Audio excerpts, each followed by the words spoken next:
خلیفہ کے ہم ہیں، خلیفہ ہمارا وہ دل ہے ہمارا، آقا ہمارا ہمارا ہمارا خلیفہ ہمارا وہ دل ہے ہمارا، آقا ہمارا وہ دل ہے ہمارا، آقا ہمارا۔ Assalamu alaikum and welcome to This Week with Huzur. We are delighted to bring highlights from a virtual mulaqat where Hazrat Khalifatul Masih Ayyadullah Ta'ala Banasrih al-Aziz graciously met with Waqf-e-Nau members from Belgium last weekend. السلام علیکم ورحمۃ اللہ۔ وعلیکم السلام ورحمۃ اللہ وبرکاتہ۔ On Sunday, Waqf-e-Nau boys from Belgium had the honor of having a virtual mulaqat with Hazrat Khalifatul Masih V, may Allah be his helper. The Waqf-e-Nau boys gathered in Beit al-Majib Mosque in Uccle, Brussels. The mulaqat began with tilawat, hadith, nazm, and an excerpt from the sayings of the promised Messiah alayhi salam, after which the attendees had the opportunity to ask questions on a range of issues. السلام علیکم ورحمۃ اللہ وبرکاتہ۔ پیارے حضور، وعلیکم السلام۔ میرا سوال ہے، نظام وصیت میں کس عمر میں شامل ہونا چاہیے ہے؟ جب تم ہوش و حواس میں قائم ہو جائے تو شامل ہو جاؤ۔ 15-16 سال کی عمر میں شامل ہو سکتے ہو، پھر 15 سال میں اگر شامل ہوتے ہو تو پھر 17-18 سال کے ہو کے پھر اس کو رینیو کرو کہ میں اس کو اب جاری رکھنا چاہتا ہوں، تاکہ پکا ہو جائے۔ تم لوگ جب بالغ ہو جاؤ قانونی لحاظ سے بھی، یہ نہ ہو کہ میں نے بچپن میں وصیت کی تھی مجھے پتہ نہیں تھا، اس لیے 18 سال کی عمر میں پھر کر دو تاکہ تم لوگوں کو ہوش و حواس میں پتہ ہو کہ ہم نے وصیت کی ہے اور ہماری اس پر ذمہ داریاں عائد ہوتی ہیں۔ 15 سال کی عمر ایسی ہے جس میں انسان سمجھ سکتا ہے، اور بچہ دام العمدیہ میں جا رہا ہوتا ہے، تو اس عمر میں سالہ الوصیت پہلے پڑھو، اس کو سمجھو حضرت مسیح علیہ السلام کیا چاہتے ہیں ہم سے، کیوں وصیت کی تحریک شروع فرمائی تھی آپ نے، اللہ تعالیٰ سے اذن پا کے، اللہ تعالیٰ کے حکم سے، اور جب سمجھ آ جائے اس کی تو پھر وصیت کرو۔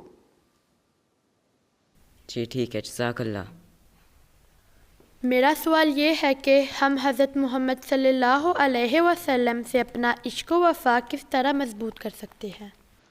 درود شریف پڑھا کرو، درود شریف پڑھ کے اس کا مطلب سمجھا کرو کہ ہم درود شریف پڑھ رہے ہیں، حضرت صلی اللہ علیہ وسلم کے لیے دعا کر رہے ہیں کہ اللہ تعالیٰ اس میں جو فضل ہیں وہ رسول کریم صلی اللہ علیہ وسلم پہ نازل فرمائے، ان کی آل پہ نازل فرمائے، اور پھر ان کو اتنی برکت دے کہ وہ بڑھتی جائیں، پھیلتی جائیں، پھولتی جائیں۔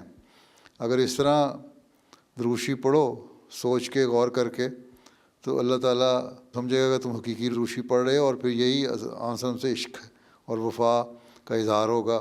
حضرت مسیح علیہ السلام نے فرمایا کہ میں نے ایک رات، ساری رات اتنا درود شریف پڑھا اور اتنے درد سے پڑھا کہ رات کو میں نے دیکھا رویا میں یا کشف میں کہ فرشتے پھر رہے ہیں آسمان پہ، اور وہ کہتے ہیں کہ حاضر رجل یحب رسول اللہ، یہ وہ شخص ہے جو رسول اللہ سے محبت کرتا ہے، اور اس وجہ سے اس کو مقام دیا جائے جو آج کل زمانے میں انقلاب لانے کے لیے مقام ہے، اور پھر مسیح موعود اور مہدی موعود کا ٹائٹل آپ کو دیا گیا۔ تو اب مسیح موعود تو آ گئے، اب ان کے ماننے والوں کا کام ہے کہ عشق رسول میں فنا ہو کے اتنا درود پڑھیں کہ اللہ تعالیٰ کی جتنی برکات ہیں، جتنے فضل ہیں آن صلی اللہ پہ نازل ہوں، اور جب اس طرح درود پڑھا جائے گا تو پھر ہماری حالت بھی بدلے گی، ہمارے عشق کا اپنا معیار بڑھے گا، جماعت کے عشق کا معیار بڑھے گا، اور پھر اس کے دعاؤں سے، فیض سے مسلمانوں کی حالت بھی بدلے گی، اور انشاءاللہ تعالیٰ پھر حضرت صلی اللہ علیہ وسلم کی حکومت دنیا میں قائم ہو جائے گی، اور وحدانیت کا جھنڈا دنیا میں لہرائے گا۔ ٹھیک؟ جی ٹھیک ہے، جزاک اللہ پیارے حضور۔ پیارے حضور، میرا سوال ہے کہ اللہ تعالیٰ قرآن مجید میں فرماتا ہے کہ فلسطین کی زمین میرے نیک بندوں کو ملے گی، کیا وہ نیک بندے جماعت احمدیہ میں سے ہوں گے؟ اگر جماعت احمدیہ والے نیکی پہ قائم رہیں گے تو نیک بندے وہی ہوں گے۔ عبادت صالحین جو ہیں، ایسے صالح بندے جو اللہ تعالیٰ کی صحیح بندے ہوں، عبادت کرنے والے بھی ہوں، اللہ تعالیٰ کے تمام حکم پر عمل کرنے والے ہوں، تو ایسے لوگ جب دعائیں کریں گے اور اس کے لیے اللہ تعالیٰ سے مانگیں گے تو اللہ تعالیٰ پھر برکت ڈالے گا ان کی دعاؤں میں. تو وہ ظاہر ہے اس زمانے میں اللہ تعالیٰ نے حضرت مسیح موعود علیہ السلام کو حضرت صلی اللہ علیہ وسلم کی غلامی میں بھیجا. اس لیے بھیجا کہ آپ جو اسلام کی تعلیم ہے جس کو دنیا بھول بیٹھی ہے یا اس میں غلط قسم کی باتیں شامل کر کے نئی بدعات پیدا کر دی ہیں جو غلط ہیں، اس کی صحیح تعلیم اسلام کی قرآن کریم کی تعلیم کی روشنی میں اور حضرت صلی اللہ علیہ وسلم کے ارشادات کی روشنی میں لوگوں کو بتائیں، ٹھیک ہے، اور ایک جماعت قائم کریں. تو حضرت مسیح موعود علیہ السلام کو اللہ تعالیٰ نے ایک جماعت قائم کرنے کے لیے بھیجا.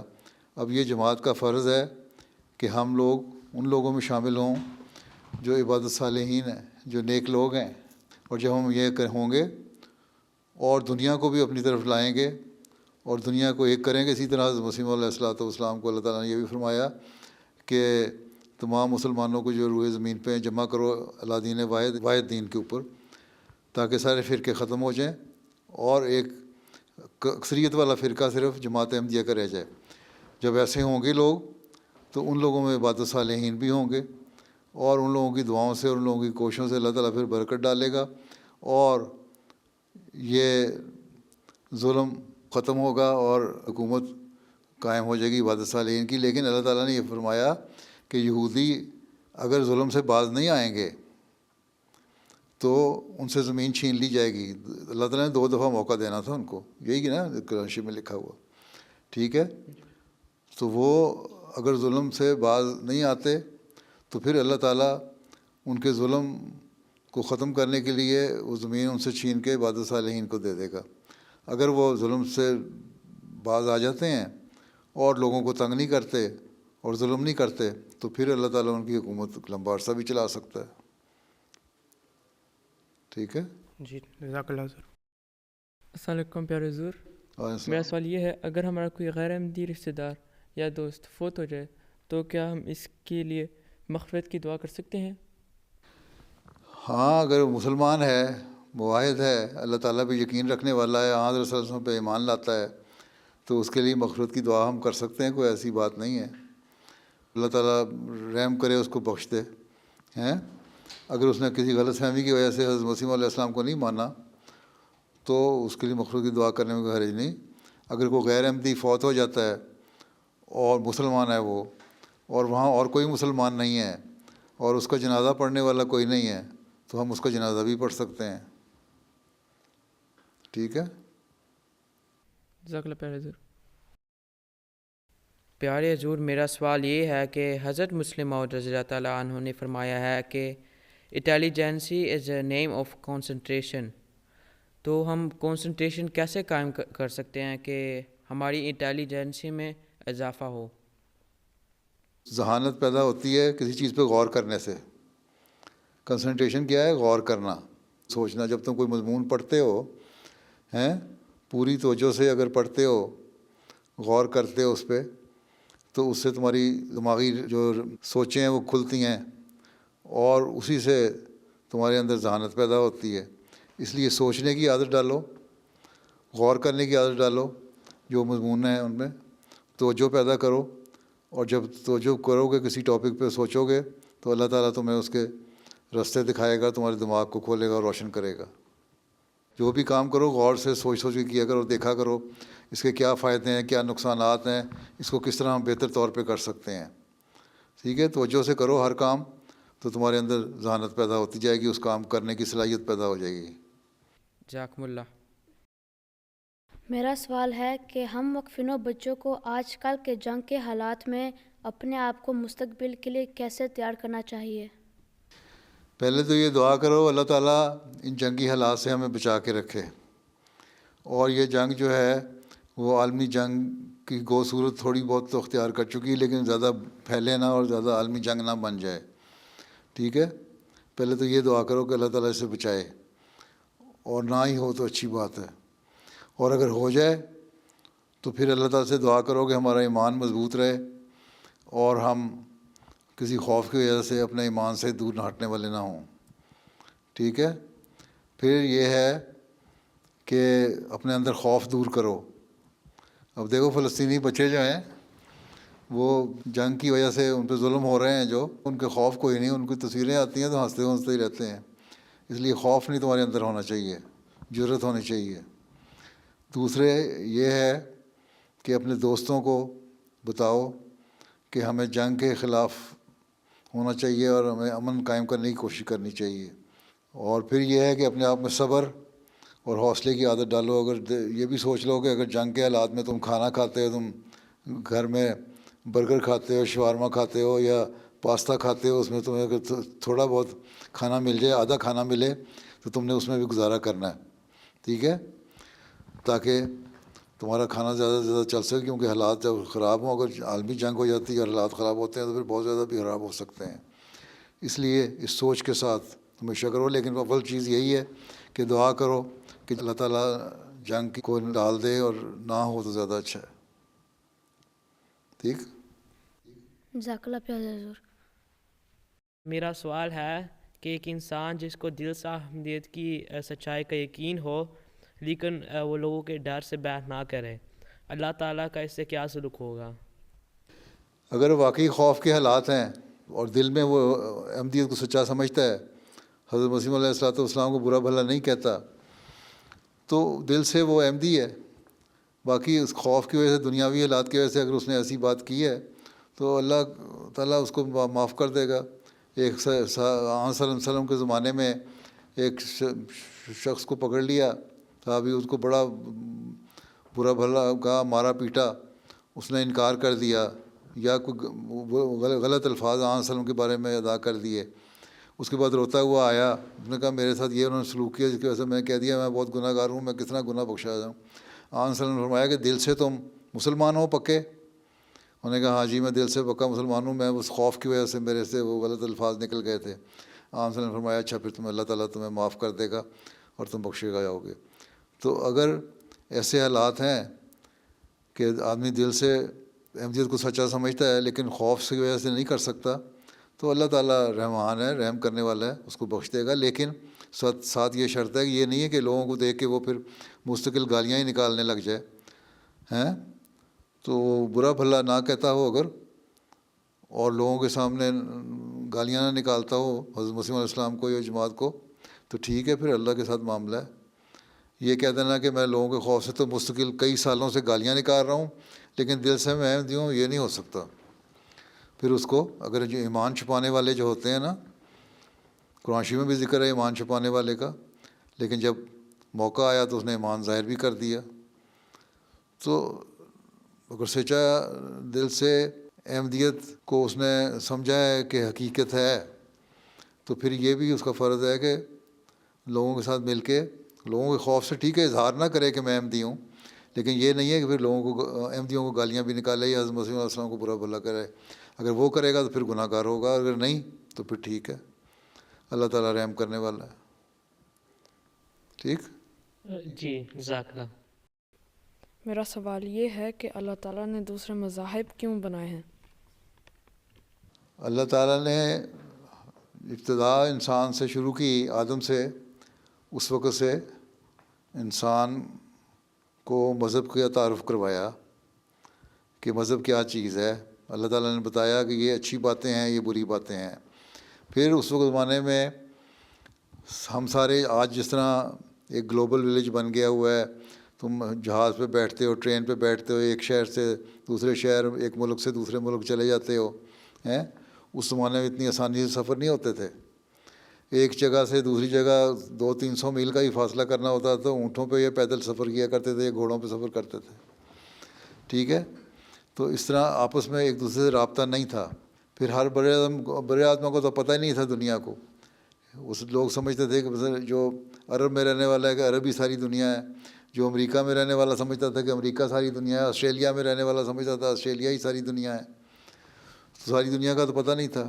اس لیے اللہ تعالیٰ نے ہر ملک میں، ہر علاقے میں نبی بھیجے تاکہ ان کو دین کے بارے میں بتائے اور یہ بتائے کہ اللہ تعالیٰ ایک ہے، اس کی عبادت کرو، اور مذہب کیا اخلاق سکھاتا ہے. ٹھیک ہے.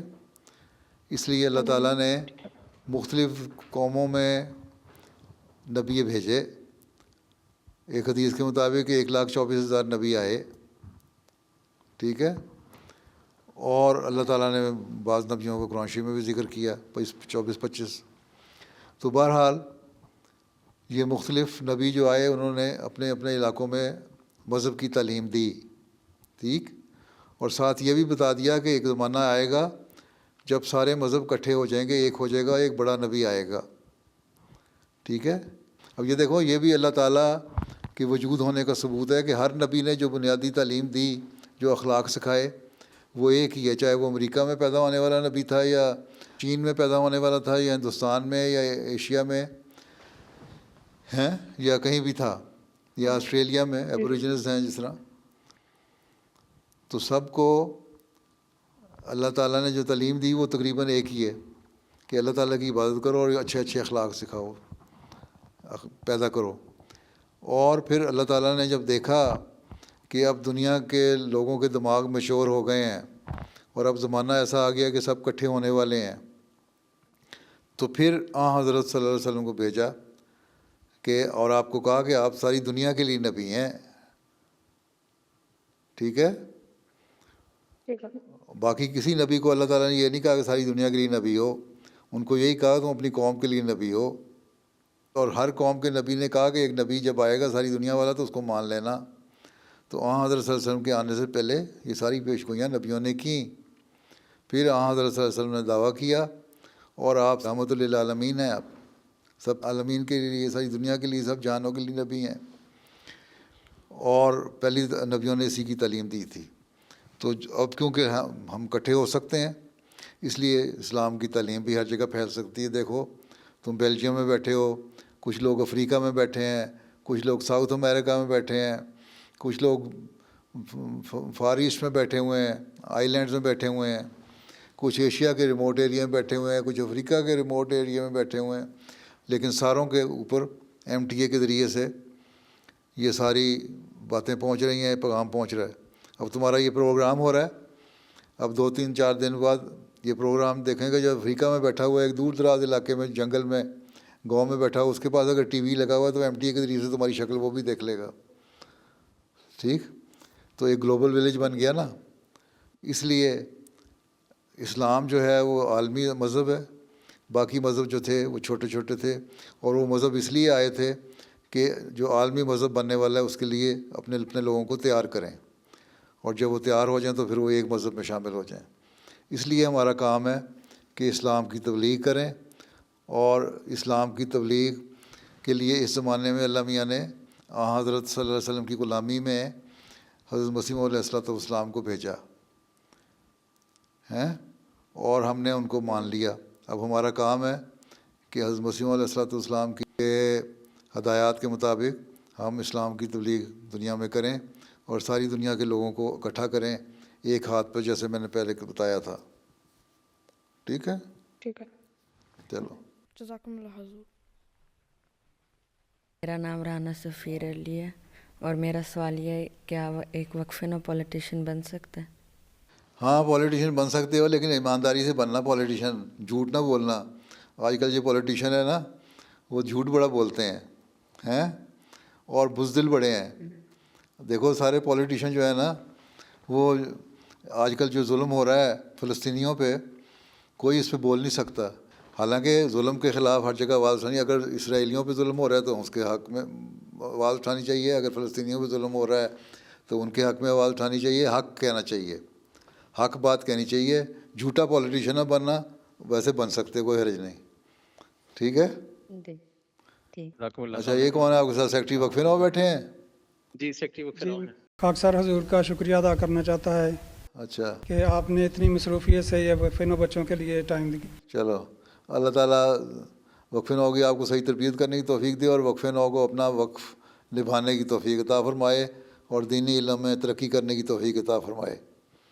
ٹھیک ہے. السلام علیکم. اللہ حافظ. السلام علیکم. اللہ حافظ. Those were highlights from a virtual mulaqat that took place last weekend. We now end with our final segment, the Friday Sermon Summary. In today's Friday sermon, Hazur Ayyadullah Ta'ala bin Nasr al-Aziz continued to relate events from the life of the Holy Prophet sallallahu alaihi wasallam. Towards the end of the sermon, Hazur Ayyadullah Ta'ala bin Nasr al-Aziz spoke in relation to Palestine and requested continuous prayers. جیسا کہ میں کئی خطبوں سے ذکر کر رہا ہوں فلسطینیوں کے لیے دعا کا، آج بھی اسی بارے میں کہنا چاہتا ہوں، دعائیں جاری رکھیں. اب تو ظلم کی انتہا ہوتی جا رہی ہے. حماس سے جنگ کے نام پر معصوم بچوں، عورتوں، بوڑھوں، بیماروں کو مارا جا رہا ہے. ہر قسم کے جنگی اصول و ضوابط کو اس نام نہاد دنیا نے پسے پش ڈال دیا. اللہ تعالیٰ مسلمان ممالک کو بھی سمجھ دے.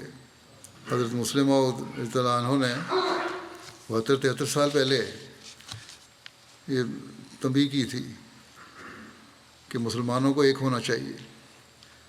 وہ فیصلہ کریں کہ ایک ایک کر کے مرنا ہے، اگر ایک نہ ہوئے تو ایک ایک کر کے اپنے آپ کو تباہ کرنا ہے، یا ایک ہی وجود ہو کر اپنا ایک وجود برقرار رکھنا ہے اور باقی رہنا ہے. کاش کہ اب بھی یہ لوگ سمجھ جائیں اس بات کو اور ایک ہو جائیں. حالت تو یہ ہے کہ مجھے کسی نے بتایا کہ عمرہ پر جانے والوں کو کہا جا رہا ہے کہ وہاں جا کر فلسطین یا اسرائیل کی جنگ کے بارے میں کوئی بات نہیں کرنی. وہاں کی حکومت ویزا دیتے ہوئے یہ ہدایت کرتی ہے. اگر یہ صحیح ہے تو انتہائی بزدلی کا اظہار ہے حکومت کی طرف سے، مسلمان حکومت کی طرف سے. بہرحال عمرہ کی عبادت کا حق ادا کرنا چاہیے. اس دوران تو بہرحال کسی قسم کی ایسی باتیں نہیں ہوں گی، لیکن مظلوم فلسطینیوں کے لیے دعا تو ضرور کرنی چاہیے. اور جانے والے ہیں، کاش کہ وہ اس دعاؤں کو بھی یاد رکھیں. مسلمان حکومتیں بھی آواز اٹھاتی ہیں آج کل، تو بڑی کمزور آواز ہے. بعض آوازیں اٹھی ہیں، اس سے زیادہ زوردار آواز تو بعض غیر مسلم لوگوں اور سیاستدانوں اور حکومتوں نے اٹھائی ہیں. اللہ تعالیٰ مسلمانوں میں بھی جرت اور حکمت پیدا فرمائے. UN کے سیکرٹری جنرل بھی اچھا بولتے ہیں، آج کل تو زیادہ اچھا بول رہے ہیں، لیکن ان کی آواز کی لگتا ہے کوئی اہمیت نہیں ہے. لگتا ہے کہ اس جنگ کے خاتمے کے بعد جب یہ اگر یہ مزید پھیل گئی اور عالمی جنگ کی صورت اختیار کر لی تو UN کا بھی خاتمہ ہو جائے گا. اللہ تعالیٰ دنیا کو عقل دے. لگتا ہے کہ اب دنیا اپنی تباہی کو قریب تر لے کے آ رہی ہے، اور اس تباہی کے بعد جو لوگ بچیں گے انہیں اللہ تعالیٰ عقل دے اور وہ خدا تعالیٰ کی طرف توجہ پیدا کریں اور اس کی طرف لوٹ کر آئیں. بہرحال ہمیں اس حوالے سے بہت دعائیں کرنی چاہیے. اللہ تعالیٰ دنیا پر رحم فرمائے.